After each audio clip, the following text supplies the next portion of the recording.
All right, today is an important day and an exciting day for a couple of reasons. In the middle, we have the TecAmp Enersquare vibrating platform. It vibrates and the bass waves basically go up your bones and into your body, and it feels amazing. And you can feel it more than you can hear it. There's almost no information about this thing anywhere on the internet. I can't even find a manual online for this thing. So I'm just gonna run you through this rig and show you how it works and also how I power it.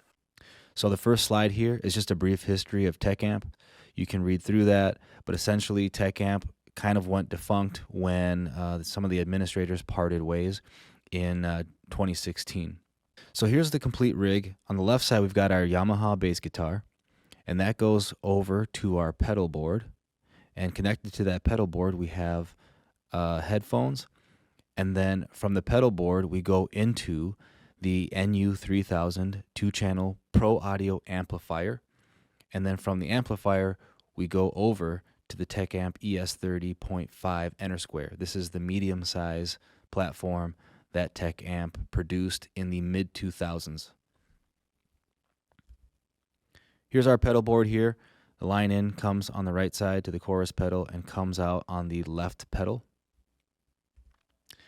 On the side of the outgoing pedal, you see there's a couple of jacks, one for headphones. There's even an aux in port. Here's the front of the Behringer NU3000. You can see two control knobs, one for each channel. The left knob is for channel A, the right knob is for channel B, and to the right of that, you've got your power button. This thing weighs only 6.6 pounds. It's incredibly light for how powerful it is. It's 3,000 total watts at full power. Of course, we're not going to be using that much power for this application, but it's meant to go fit in a rack, but I just use it on the floor or on a shelf or something. One common complaint about this product is the fan noise. It does kind of have a loud noise. It's a PC fan in the back, but it's nothing to worry about. You certainly wouldn't hear it while you're got your headphones on. Here's the back of the unit. So you've got your line in on the right side, your output in the middle there, and then your power supply on the left side. We're going into channel A from our pedal board, and just below that you can see there's a crossover switch. I keep it on the LF side for low pass filter, and that just allows our low frequencies to pass through and cuts out our high frequencies. There's a channel B input if you want it, but we're not going to be using that in this application because we're only going mono to our platform. The mode switch here is going to be in mono because we're using mono, but you can certainly use this device to go stereo or to bridge your audio, which is a whole nother conversation.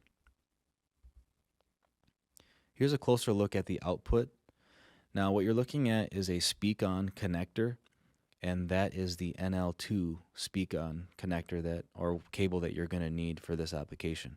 At 8 ohms, which is what we're going to be using this application for, we're going to be getting 440 watts per channel according to Crutchfield.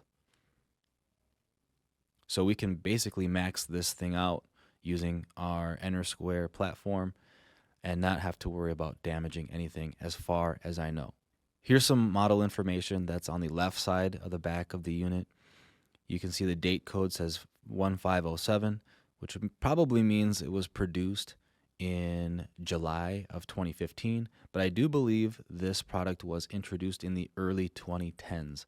The input for this unit is 120 volts AC. Now let's take a look at the ES30.5 platform. The measurements are 30.5 inches from front to back and side to side. From top to bottom, the height is 4 inches. It weighs about 40 pounds. I definitely recommend using this product on some kind of a padded platform. So maybe a foam platform or a heavily padded carpet. I probably would not use this in an apartment and turn it up because they will probably feel something, especially if it's a very quiet environment. Here's the bottom side of the Enersquare ES30.5. It's got 2 transducers and 2 cutouts for hand placement and 5 rubber feet for support. You only need to make 1 connection to get power to this unit. I believe there are 2 connections which will enable you to connect this unit in parallel if wanted. And there's our stamp with our rating of 600 watts at 8 ohms. Like this video if it was helpful for you, subscribe to the channel if you want, and stay tuned for more content. Thanks for watching, and we'll see you next time.